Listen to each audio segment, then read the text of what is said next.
Thank you very much, Budget Chair Ting and colleagues.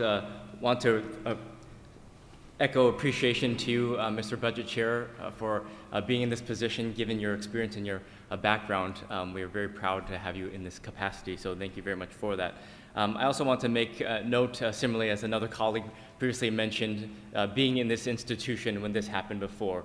It's approximately 15 years ago to which I was a staff member in this legislative body to which this occurred, and had seen the cuts and the devastating impacts as a legislative staffer.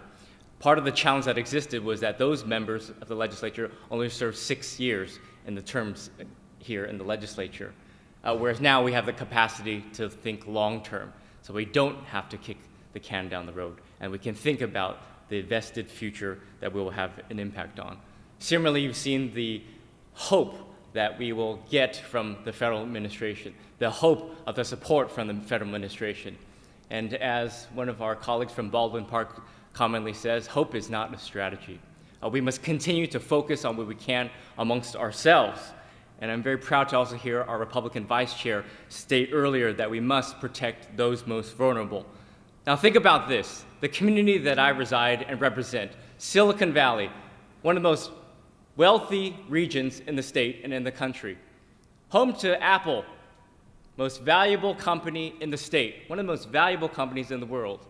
And yet, in the Cupertino Union School District, it's on the brink of collapse. 6 straight years of budget cuts. 6 straight years. Now, how is that possible in which you live and reside in a tale of 2 communities? Now, we always sometimes think, okay, the cavalry will come and save the day. I think that oftentimes. And then as I sit here with this stark projections, we quickly realize there is no cavalry. Members, we are it. How about healthcare? There's this notion of the importance of helping those most vulnerable.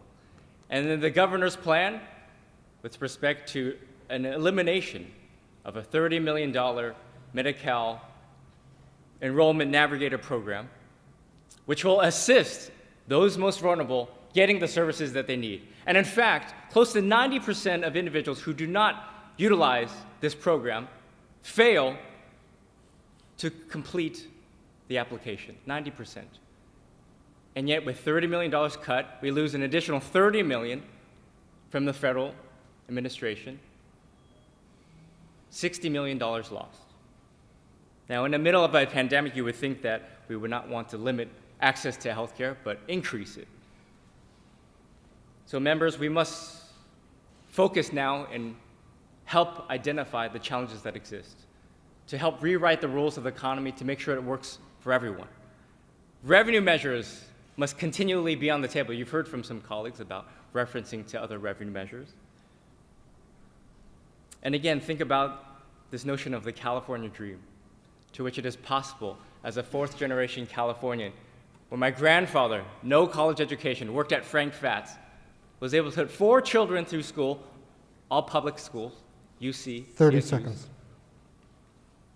and then the similar opportunities. And now the millennial generation is feeling the brunt of this, to which I myself cannot afford to live in the community that I represent. I'm approaching 40 years old, live in a 1,000-square-foot condo with my brother, who's a San Jose police officer. I will never be able to afford to live in my community. Don't feel sorry for the politician. Think about those most vulnerable, trying to access key programs. That's our obligation. That's where we're here. We must fight for the people that do not have a voice. We must fight for the people that sent us here. And we must also fight for the people who do not have representation here. And if you look at the wide diversity of the geographic regions, that's why we are all here. And I know that we leave our families each and every day because we lead with our heart. And as we look at this budget in closing, let us think of the long-term impacts that this will have, not the short-term, but the long-term. And so we can wake up each and every day saying, we did the best that we could. Thank you, colleagues.